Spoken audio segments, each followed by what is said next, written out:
Hello, everybody. Welcome to a little meeting today. So cool to have you here. I am so happy to have this opportunity to be here celebrating World Behavioral Analysis Day. And I'm so happy to have two amazing colleagues here talking to us and letting us know about being an atypical behavior analyst. So if you don't know me, if it's your first time you're hearing, I'm Lily. I am the CEO and founder of the Behavior Web. You can find more about us at www.thebehaviorweb.com. And I'll tell you a little bit about me a little later, the next step. But now I'd like to welcome Jacob Sadovoy, a dear friend of mine who's also a very atypical behavior analyst. You will hear about that soon. And Dr. Jennifer Morrison-Diallo, a dear friend of me too. So would you guys say hi? Oh, by the way, you please during this time that we're together, we can chat. Use the chat feature to ask questions. Don't wait until the end. You can ask as they come. You can say the whatever you want. So nice to see you, Bernardo. You're from Porto Alegre. This is awesome. So there you go, Jen. You want to introduce yourself? Sure. Happy to be here with you all today. I'm Jennifer Morrison-Diallo. I'm a behavior analyst by training as well. I've done a lot of things over the years that are, I know the topic today is atypical behavior analysis. So I had a background in drug addiction research and using behavior principles.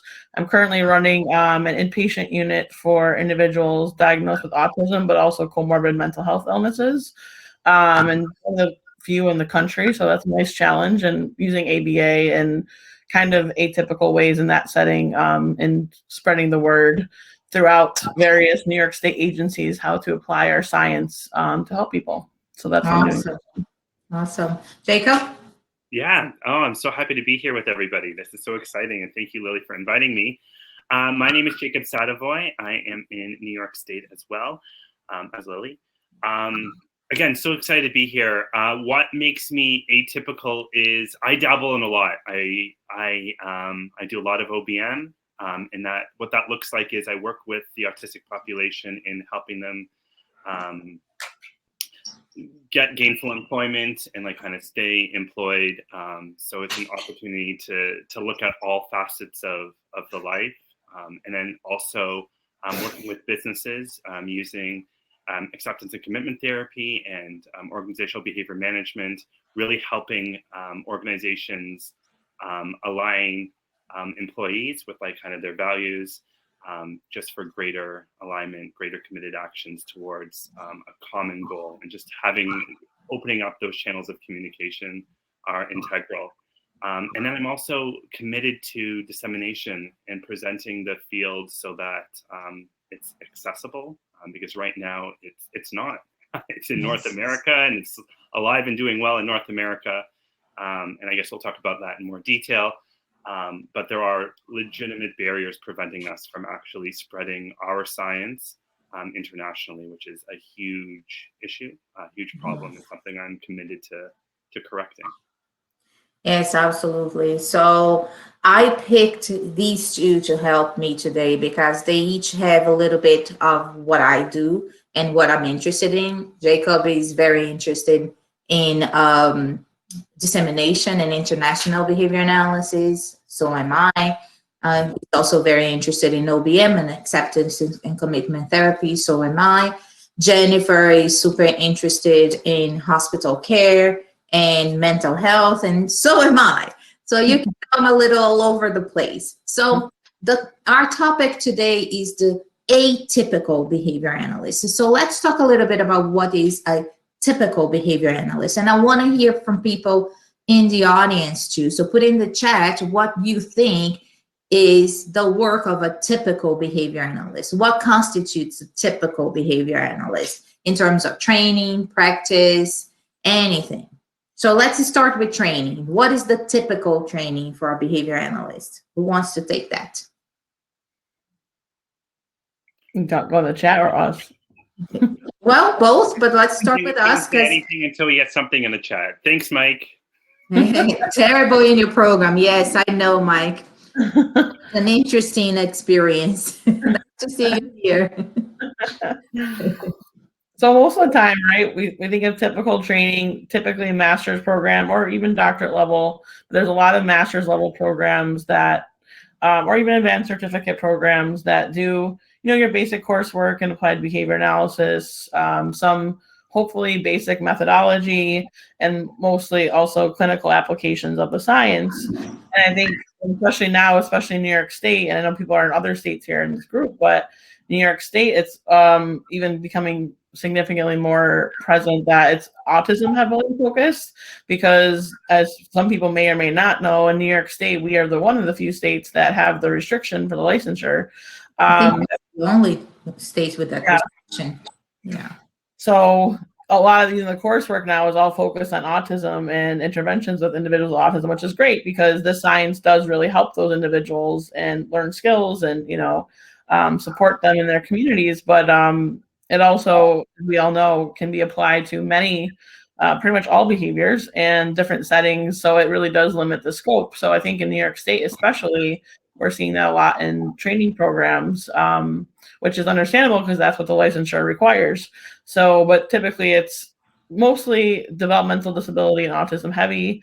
Some programs, they do have some things with, OBM or other areas, ACT and other areas in behavior analysis, but it's probably less common in most master's programs. At least that's my opinion. I don't know about what you guys think. Yeah, I definitely share your opinion. The BACB released their certificate data recently, and it says 73.16% of professionals, that's RBTs, BCABAs, BCBAs, and BCBADs, practice in autism, compared to organizational behavior management, which is 0.40%.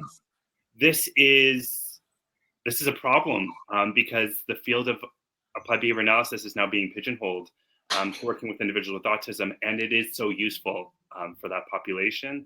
However, we are shortchanging what we're capable of accomplishing by hyper-focusing on the field of autism. With that being said, going back to training and supervision, we preach the need to practice within one's competency. And I think one of the legitimate barriers that we'd have, that somebody going through the course sequence now would have, would be to find supervisors that don't practice outside of autism. So again, and then the other barrier is also the financial gain. There's a lot of money from privately, but also from insurance. There's a lot of center-based programs. There's just a lot more access. It's a lot easier. So the typical behavior analyst largely works in the field of autism. And I'm also working with adults. They're not working with adults. It's all with little children. It's all school. And the younger ones, the 9-year-old and above, it's atypical.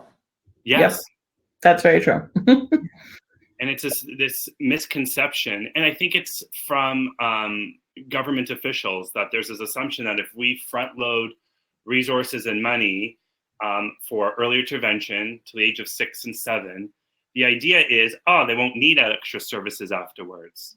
And we know that's not the case, yet we haven't been successful in advocating for that by just going, again, this will probably be the last time I'll talk about New York State, but again, kind of in terms of how we've been poor at lobbying the need for behavior analysis with other populations, and how we're, again, pigeonholed with autism. We're not effectively doing that, and we're not effectively sharing the fact that, again, goes back to dissemination. We're not sharing the fact that ABA can have huge impact on other fields like drug addiction, like policing and law enforcement. And the list goes on and on to every sector of society. So again, I love this topic. I think it's essential, and hopefully love to get some audience participation, but love to get your sense as to things that you think we can do as a field to branch outside of the field of autism. What about, still in training, I still want to talk about something. I think that there's something in training that creates that, because the way programs are set up, mostly, the classes, the examples in class, they're all related to autism. Plus, I think that, there is, behavior analysts are hard to accept that. And I may be stepping on some toes here, but I will say behavior analysts are rigid, and with that rigidity, it's, we lack in our training a lot of other things. Like in our trainings, we don't talk about cultural competencies, we talk about organization behavior analyses. We don't talk about many things and how to broaden the science. We don't talk about, even if you look at our code of ethics, the BACB code of ethics, we have a lot of restrictions that many times do not facilitate cross-cultural, applications. So then there's a lot in our training that produces one kind of behavior analyst. And if anybody wants to do anything else, we need to do something. We need to initiate that. So the training does not open that many avenues for you to explore. It's a very, a straightforward kind of training. So if you want to do something else, you want to deviate. So here goes. How have you deviated in your training? I remember with me, when I started grad school, I remember the day we had the acceptance meeting with all the new candidates in the graduate program. I remember the director of the program asking each one of us what we wanted to do once we graduated. And I remember telling him, I want to do behavior analysis in psychiatric hospitals. And he's like, well, nobody does that. And I'm like, well, then I'll be the first. And sure enough, in New York State, I was. But, it takes a certain kind of person, to believe what it is that you want to do and look for that, because the school, the training will not offer you that.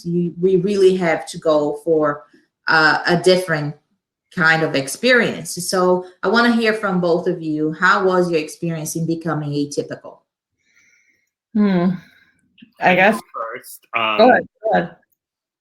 I think the first step I did was with you, Lily, Kings County represent, Kings County Hospital. I guess desperate. You like using the word, but like it kind of is accurate in this situation. Like I wanted new experiences, and I wasn't getting that from my training. I was not getting that from my course sequence. So I had to actively go out and do it. And in doing that, like some of the hardships are financial. I had to volunteer, which again, benefit from the experience, but that's the reality. Like kind of now I'm like kind of taking a financial burden by trying to access new opportunities. But again, like kind of it was invaluable. With acceptance and commitment training, again, did not have any exposure in my course sequences or training. A lot of podcasts, and then direct mentorship is the way to go. It's necessary because then you can get feedback, and you're not going to be competent or skilled in anything if you're not playing it out, and you're not demonstrating the skills, and you're not getting feedback for those skills. So it's critical.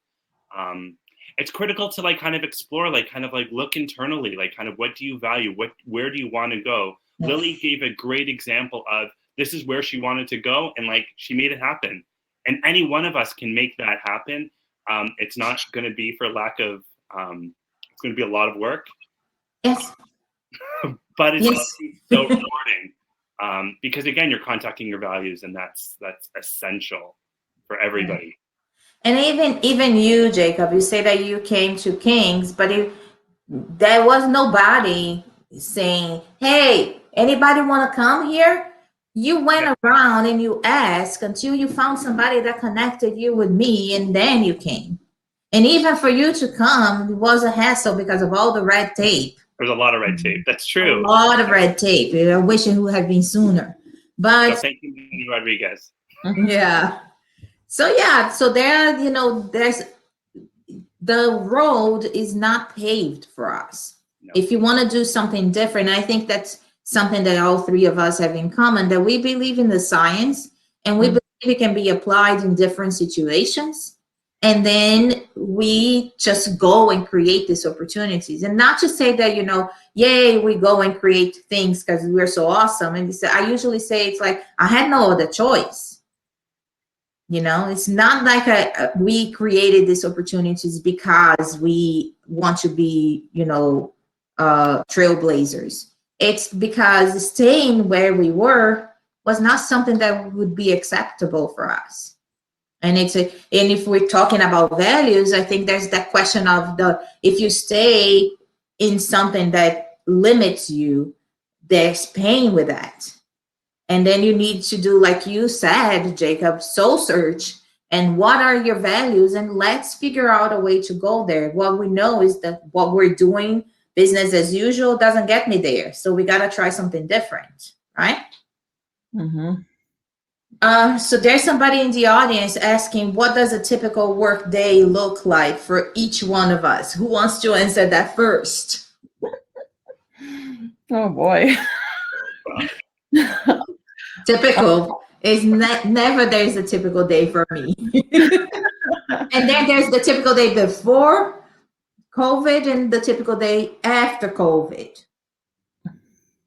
For me, I have my hand in a lot of pies. So I jump between tasks. So like kind of every day is kind of different, depending on whether I'm working in person or just like plugging away at different projects.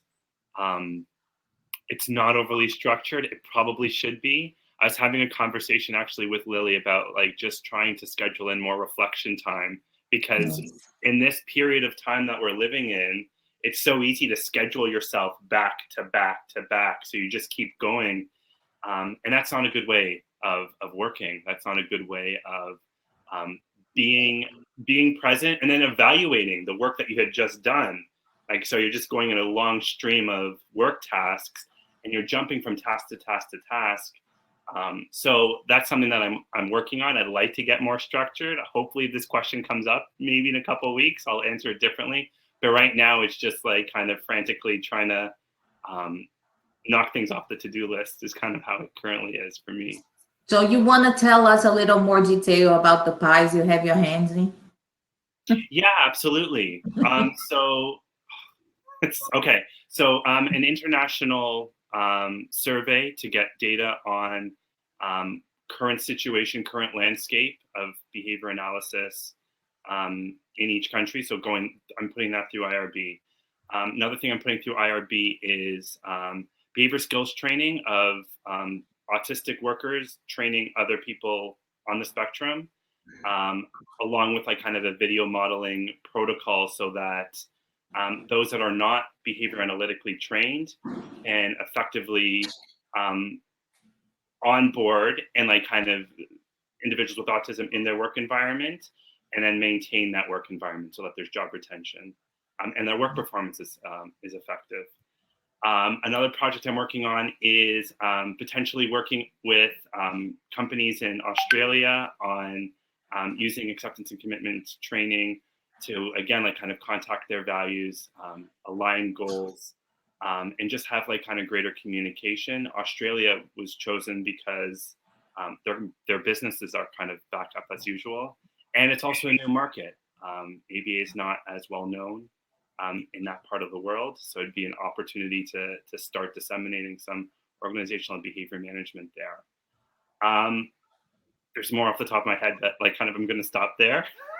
If anybody has any questions, I'll put my my email address and people can email me. Yes, that's a good idea. Jen, you want to talk about your typical day? Yeah, so I wear different hats depending on the day, but generally speaking, the full-time gig for right now is I do run an inpatient psychiatric unit. So that day could look very different depending on what's going on and what kind of behavioral challenges are being presented in the moment. But the one thing I actually really like about the full-time job, and I'll get into my little other pies, as Jacob called them later, is I do like that position. I really do, I'm able to do a lot of systems work. So this unit is actually a partnership with some of you might have heard, like New York Start and OPWDD, who runs all the developmental disability services through New York State, and particularly the 5 boroughs. So I do pretty much, I would say a majority of my day, maybe half of my day is patient work and actually doing behavior analysis and figuring out, what's maintaining some of these challenging behaviors that these folks come in for inpatient care for. Then the other half of the day is really liaising with some of the systems that are providing care for these, and these are all adults. So Jacob and Lily were talking about earlier how, once they get past 9, it's like, oh, that the problem is fixed. And I see every single hour of my full-time day that these problems are not fixed. And actually a lot of these things, and not that you can fix problems, but you can help people, right? So every single hour of my day is from systems that have not supported these individuals up till 18 or whatever age they are. I have 50, 60, 40-year-olds, whatever. And you see the continuation of these lack of skills and lack of support that these individuals have throughout their life just manifesting itself as adults. So a lot of the work, and lately, the last couple of months, we've had some pretty good gains in this, is working, and those that have worked in OPWD or other systems similar in other states know that they're very daunting systems. But what the most exciting thing about the atypical part of my day, I guess, as a behavior analyst doing this work, is really being able to see the individualized behavior from behavior analyst view, but also the system behavior.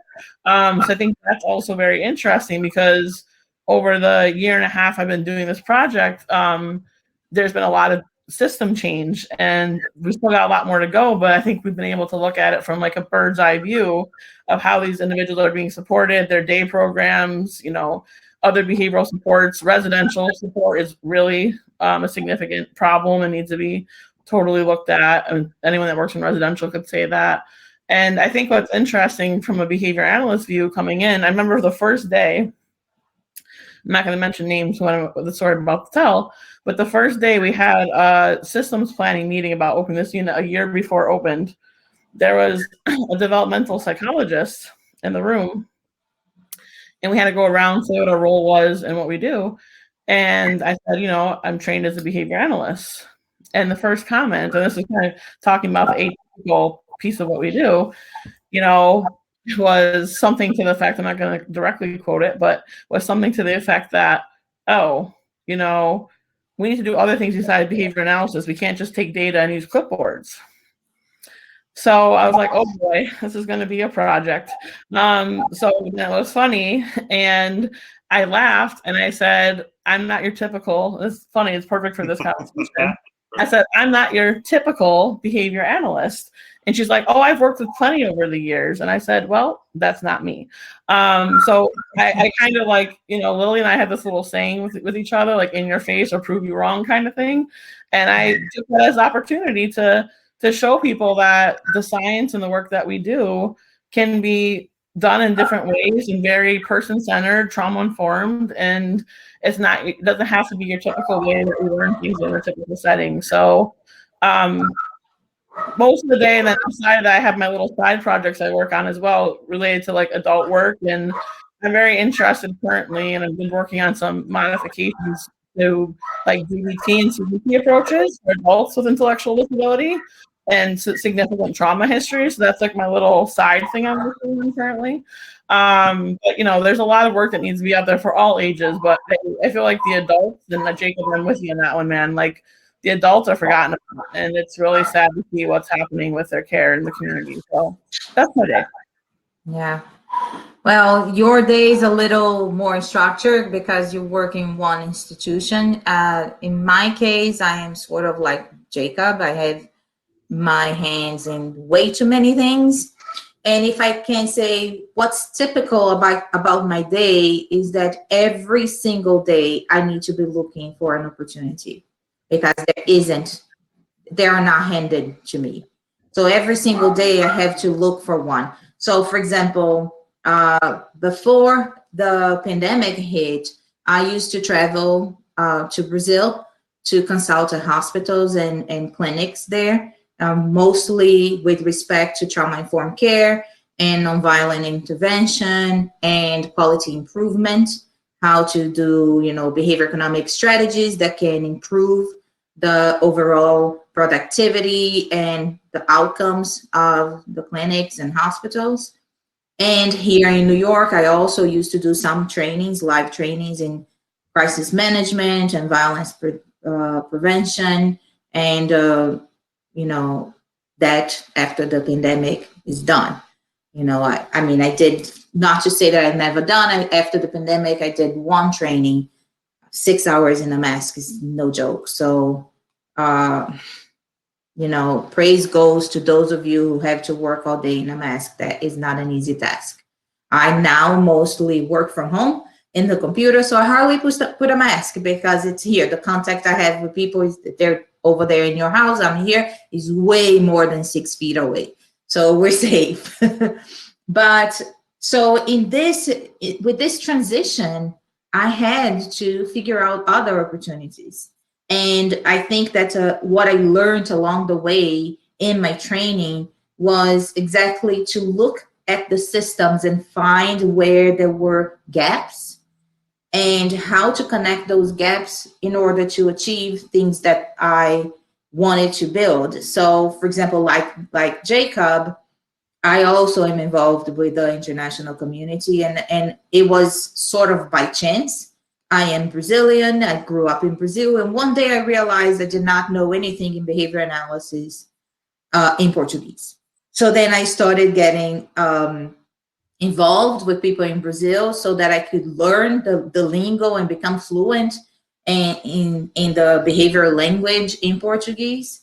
And then I saw how behavior analysis is in Brazil and how the services are, you know, difficult, and how access to behavior analysts that have proper training, that understand how to work with the with, you know, children. And even the typical behavior analyst there is atypical, you know, because they have a very different type of training than what we do. That's much less intense. And I saw, you know, they're also in Brazil, they hardly have supervision, mandated supervision. It's supervision is kind of if you want to. So then I saw that as a problem in the system, and I set out to try to change it. So one of the things I did was I became involved with QABA, the Qualified Applied Behavior Analysis Board, and they still maintain an international certification. So I started lobbying to bring that certification to Brazil, and I became a coursework provider. And I, you know, sort of prompted a few colleagues to get the certification too, so that could be supervision. This is a certification that has 3 levels, just like the BACB. You have the RBT, BCB, BCABA, and then BCBA. So the QABA also has the ABAT, the QA SPSS, and the QBA.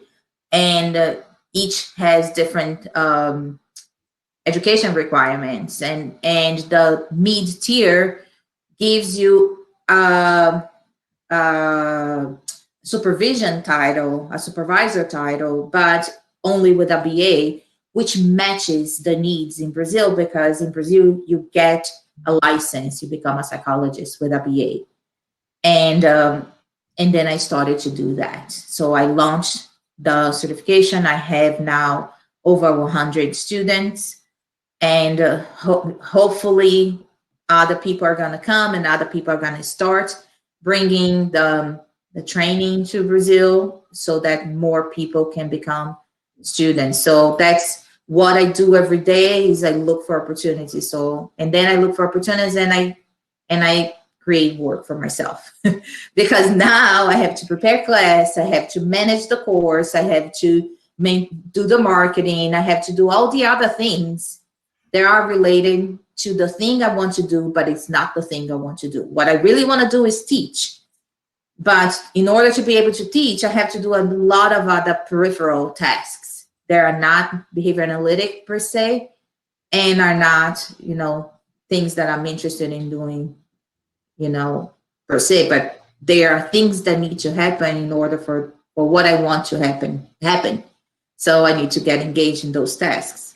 So, and then I also saw, with the violence prevention training, I saw a lot of disconnect with people's actions and their feelings and their thoughts and their process. You know, they could learn certain things, but in order to make that become a day-to-day business, we need to understand our own covert behavior. So I became certified in the Act for Social matrix, and now I am incorporating that in my life, in my violence prevention training here in this crowdcast where you are in this channel. Every Monday, I present 2 crowdcasts at noon.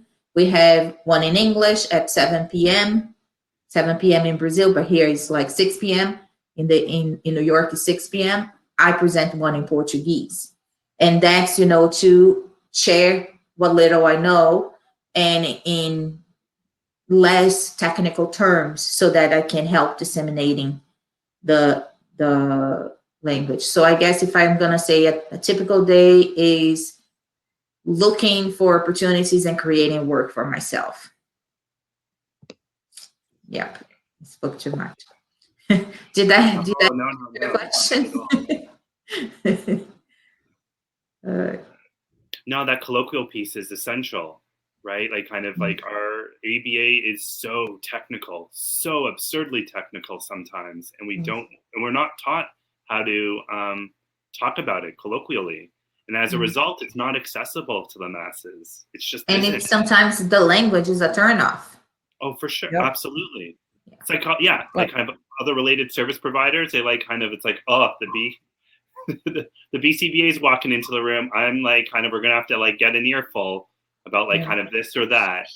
And it's just, it's not good for our clients. And it's definitely not good when we try to share in other fields and internationally. Mm-hmm. So I applaud you. But also you recognize the need. If Brazil needs access to ABA, you can't do it with the technological language that you would talk to like you or I. I think it's a skill set, right, that also needs to be learned and taught, right? Like, so like when I have trainees, I don't have any currently, but when I used to have a lot at the hospital and when I supervise people outside the hospital, I always, you know, of course you have to teach them the technical language because they need that to pass the exam and to practice in the field. But then there's the real world, right, where you work with parents and consumers and whatever businesses, and there's times and places for it. So I think that's actually part of the work, right? And I think that's where we get a lot of pushback. And I mean, I can't tell you how many I've consulted in many different places over the years of, you know, being a behavior analyst. And I mean, just the wall you have to get over just when you first walk into some settings, it's like, I almost dread the first week or month or whatever. It's just like, oh, I have to show everyone that it's not the way they know it from before. And, you know, it's not that I don't practice and do behavior analysis. It's just the way you present it and get people to do it with you. And you have to be partners in it. And if you're not, I think also working at the hospital has helped me a lot with that, because getting psychiatrists or nurses or other disciplines to really prescribe to what we do, you know, you have to be there in the trenches with them and explain it in ways they can understand. And I think that's also part of being, dare I say, an atypical behavior analyst, is sometimes people can't put the hat off and put the hat on, and you need that to work in these different settings to get the science out there. So it's so critical. I know a lot of our colleagues are able to do that, but not everyone is, and that's, I think, a big detriment to our field. I always feel strongly about that. Yeah. So I know it happened to me, and I want to hear I want to hear from you guys. Describe a situation in which somebody outwardly told you you're not like other BCBAs. You know, because you just told a story in which you said I am a different BCBA, but can you think of a time when somebody told you you are not like the other BCBAs? Because what I'm trying to get at is, can we identify what are the classes of behaviors that are associated with things that turn people off? One that jumps out at me is the listening piece. Again, I work with adults that have autism. And a lot of them have negative opinions about the field of applied behavior analysis. And a lot of it goes back to trauma that they've experienced or that they've heard others on the spectrum have experienced. And I think like kind of the skill that they don't expect is the skill of listening. Yes. There's just, I think part of the problem and part of our training doesn't allow us to listen. We are programmed to be problem solvers. We're programmed to fight fires. And like kind of, if you look at school situations, or just how we work or how we're called in to like kind of address problem behavior. We're not called in if there's everything's going peachy and it's like kind of how do we maintain this, or like kind of how do we make this even better? It's always to correct a problem. So that's part of our learning history as a field. And because that's part of our learning history as a field, we're so quick to like kind of like make a recommendation, make a solution, because we're dealing with people who are largely stressed in the situation and they want answers. And they're looking to you as like kind of being the bringer of answers. But I would caution anybody from being unaware of the environment to be giving answers, because if you are, it's based on your learning history and like kind of your experiences and not based on the individual environment. If you're not slowing down and listening what's happening, listening what your client is saying, listening and like kind of just being aware of this specific environment so you can individualize your recommendation and not bring back something that is familiar because it's part of your learning history and not necessarily going to be applicable to the environment if you make a rash recommendation. I think that's so important what you just said. You have to first listen when you go into an environment. I used to be a consultant in District 75 in the Bronx years ago. And I remember talking about the typical, your story, Lily, when it comes to, oh, you're not like the rest. They said they had, prior to me, they had 5 other BCBAs in this district. Okay. And this is probably almost 8 or 9 years ago now. Anyways, long story short, the first day when I went in, instead of, I hate to use the clipboard example, but that's what people always think of us as. People walk around the clipboards and the timers, right? The first day, I just went to the 4 classrooms I was assigned to, consult with and help out. And I just sat there, and the first question I asked them is, how can I help you? And they looked at me like I had 10 heads. And I said, what's wrong? And they said, no one's ever asked us. They just come and make assumptions and tell us to fix things. And they don't know what we've gone through. They don't know how we need the help, what we've tried. You're the first BCBA that's walked in here and asked us that question. Yes. And I was like, that's a problem. And with that, like you were saying, Jacob, if you just listen and like, so instead of me making assumptions by my 3-hour observation in the classroom, I can actually hear the teacher and the paraprofessional or the principal, whoever I'm working with. And like, these are actually problems that they want to be fixed. And also they're more likely to participate if you actually work on the things that they want help with. Because if you say, well, I'm going to fix these 3 things, instead of asking what they want help with, it's not going to work. And the same thing goes for parent training in the homes. The first, when I get a new case, I say the same exact thing. If you could, my question I actually use is the following: if you could change 2 things tomorrow to help support your child, what would you want those 2 things to be?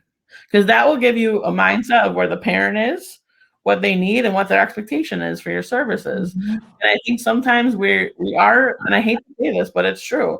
Some in our field, we're full of ourselves, and we have a lot of assumptions walking into these situations, and we need to listen. I think that's where your behavior, Lily, that's what we need to do. We need to listen better.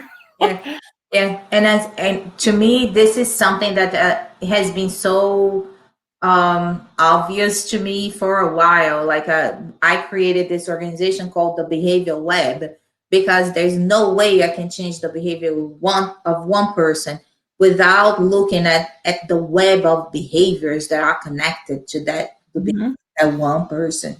So, and I think that's the mistake that many times we behavior analysts make when they walk into a situation in which they are called in to solve the problems, is they look, okay, to fix the behavior of this person, everything else needs to change. Well, fine. And then we go around and telling people, you need to do this, you need to do that, you need to do this, you need to do that. And okay, but have you looked at the motivating operation for the behavior of the other person? What are the reinforcers or punishers for the behavior of the other person? Have you done an assessment on the behavior of the other person?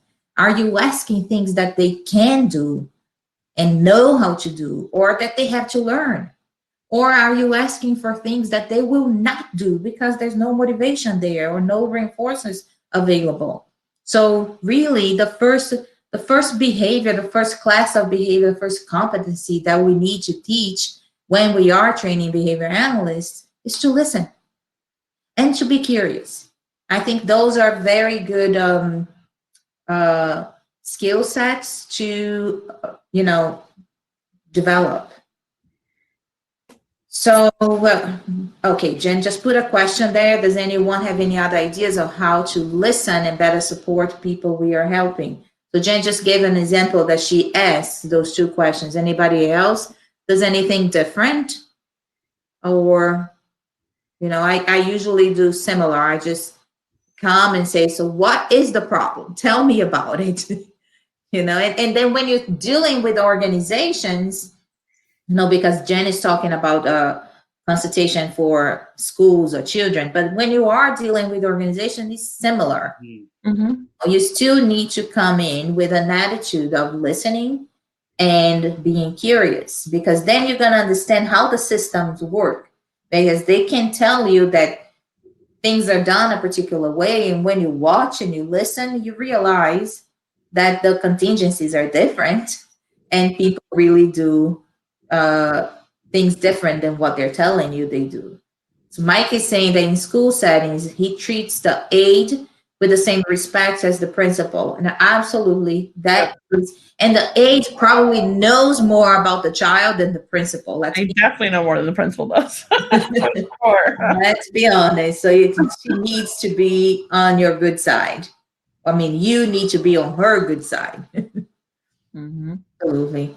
So Lisa is asking, what would success look like, or the desired outcome? That's always been one of my first questions. Yes. Yep. Now you put that there, Lisa, and I read this question that you're saying that you say that to the person you are consulting for, but that's a question we need to look for ourselves and ask ourselves too. What does success look like to me? What is the desired outcome that I am looking for in my career, in this case, in this consultation, Because and it's funny, I had this conversation with Jacob this afternoon that somebody once told me that I'm like a star with a bunch of points trying to get into a square box, and aligning really what you want to the situation that you are in, and or at least being aware of what it is that you want so that you can create a situation around you is important. So for me, it's funny because I had the behavior web for, I don't know, a couple of years, maybe 3, when I thought of writing a mission statement. And the mission statement is, we want to help improve healthcare, and we want to empower any professional who works in behavior interventions. So with that, I'm going to use whatever tool I have, but that's what I want. So when I'm struggling, dealing with an organization that doesn't understand or is not clear on what they want, at least I can be clear on what it is that I want, and I can share the vision with them. I want to have an organization that offers, healthcare that serves the population and respects the provider. And I want the professional who does behavior interventions to feel empowered within the science and within their practice. I think that's really important too. Like, I think Jacob was saying earlier, I know Mike wrote in the chat about us going in as because we're trained to just fix the problem. But like, I think sometimes we're always paired, and I'll use this example, like in the hospital, there's all these different inpatient units. And it's got to the point now, since I'm doing some other things, when I walk into a unit, they'll go, oh God, what happened? Right? So now what I do to avoid that, because when they see this face, this is what they pair me with. I said, I'm actually just going to tell you've been doing a great job. They're like, what? Because I think sometimes in our training, and I think it's whatever setting we all work in, we're just known to do that. And sometimes you can actually just go in and reinforce the behaviors you want to see too, and I think as a discipline, and depending what setting you're in, it's probably harder or easier depending where you are to do that. But I think the only way that we'll ever change that belief about us as practicing clinicians is if we also don't always just respond to all crises and try to be proactive. But the problem, how we get paid in our services, it's always when things hit the fan.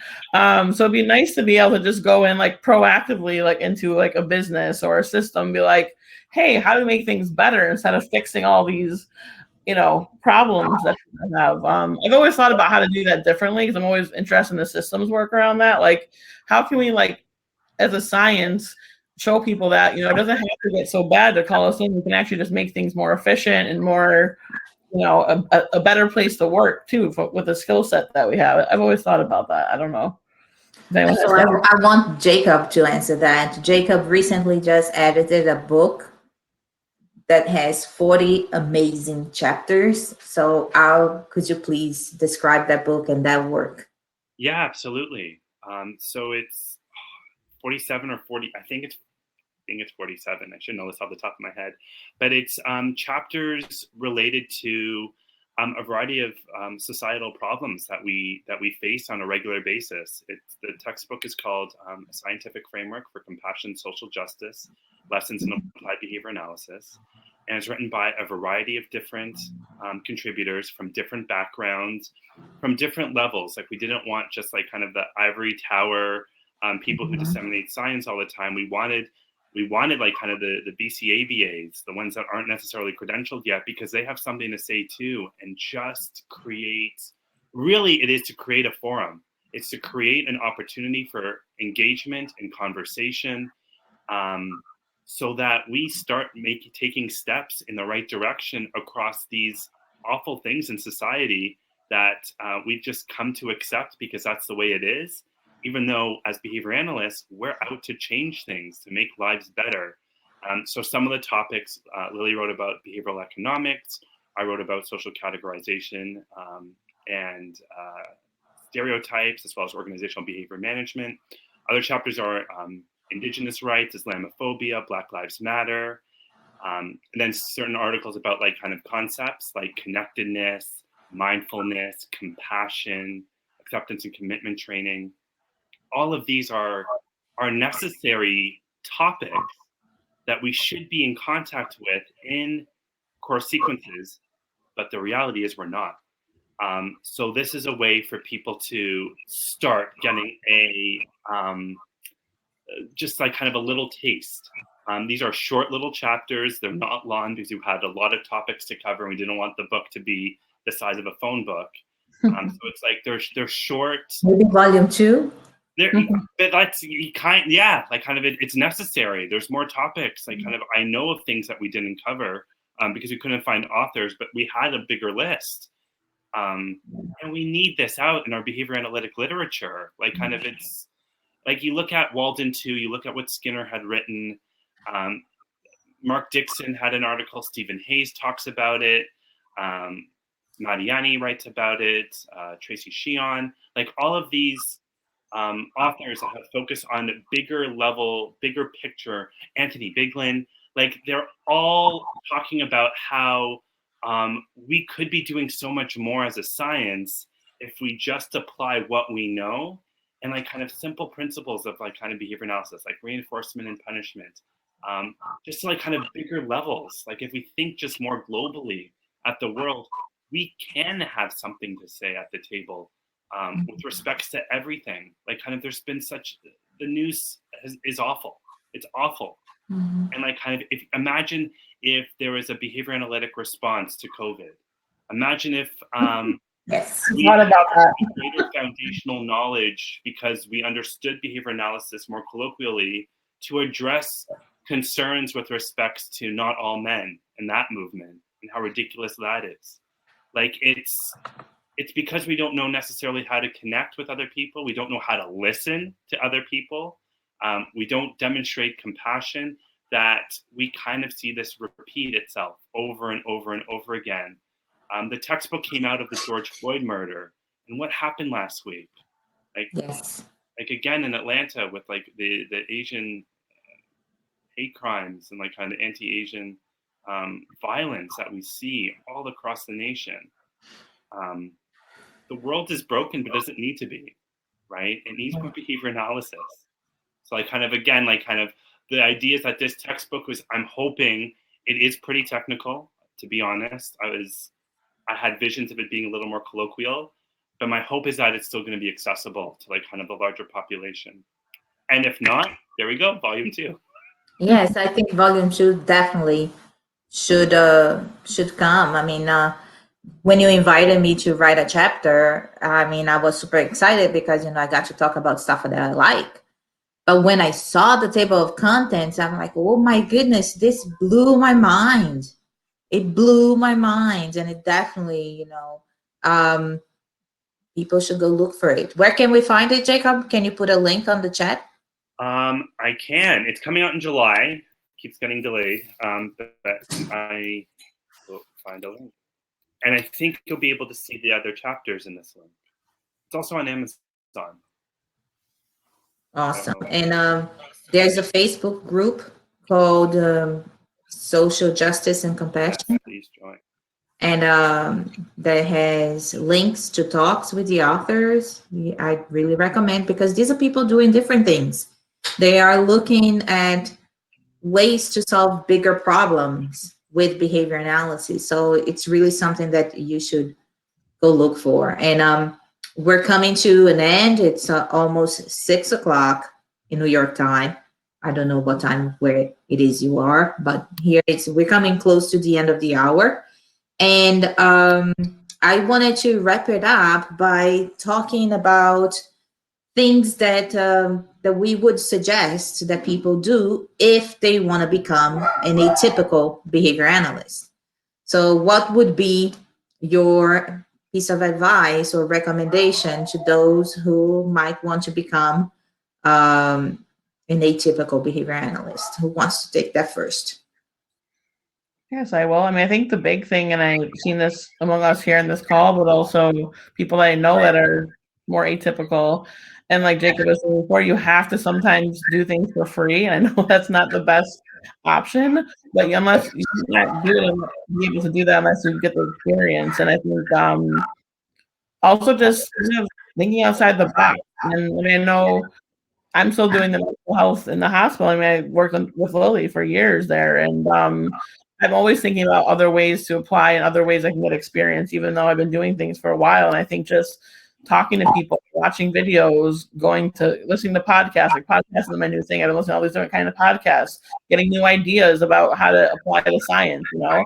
I think the hands-on experience and mentorship, if you can, is also great. And I mean, I get emails a lot from people like saying, I really want to learn this. I want to do it in a different setting, you know. And unfortunately, like Jacob was saying, we do have some red tape sometimes, but I really fight and try to get people in when I can, because I do want people to learn how to do the science in different ways in different settings. So I think the people that are interested, it's about finding someone. There's a lot of like just through social media, find people doing different things, and then just reaching out to them. I found in my experience, if you email someone, they're very interested in what they do and they want to talk to you about it. So I think that's a good first step if you're just interested. That's would be my first step, and then going to actually try to get the experience in that setting. Awesome. For me, can I post another book in the chat? Sure, absolutely.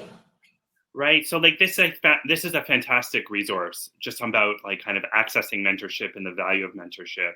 And that's where it comes from. Like kind of you need to go out there and you need to interact. Like it will require networking. Like kind of Lily came up with this example. No one's going to give it to you.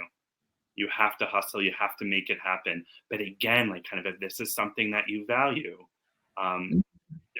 you don't let anything stop you, right? Like kind of there is so much utility in the science. And if you are drawn to any field, you can do something with behavior analysis in that field. There are people doing fantastic work. Go to podcasts too. Just like kind of, you don't even have to listen to all of them, because that can also be daunting because there's so many and there's so many different types. But just like look at the titles and see what people are talking about. And like kind of follow. like kind of follow like kind of what's important to you. Be committed, like kind of committed action towards your goal is essential, and you'll get there. I 100% believe you'll get there. But like kind of you have to be okay with like kind of a couple doors being slammed in your face. Yeah. If I were to say what I recommend, I recommend essentially two things. One is be curious. Be curious about what it is that you want. Be curious about your limits. Be curious about what other people are doing, and exercise that curiosity. So go talk to other people, go network, read things outside of behavior analysis.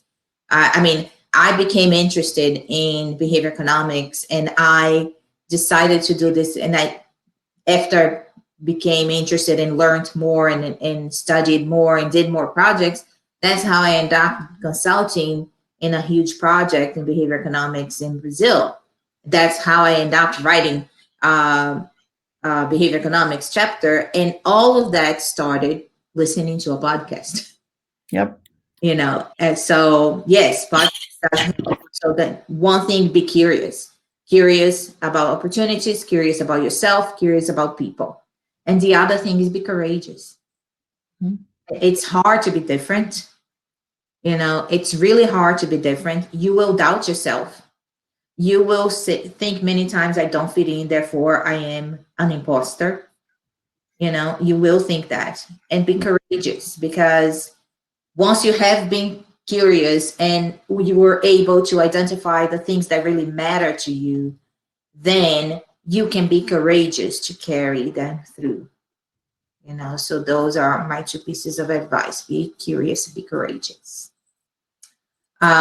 Mike put on the chat that he tells his trainees who learn to hustle to acquire excellent supervision have the skill of hustling when they are certified. Absolutely. Yep. And you know, now with this, all the things that I'm doing, I have very little time for supervision, and people every now and then ask me for supervision, and I put them through a lot until I say, yeah, I'll take you.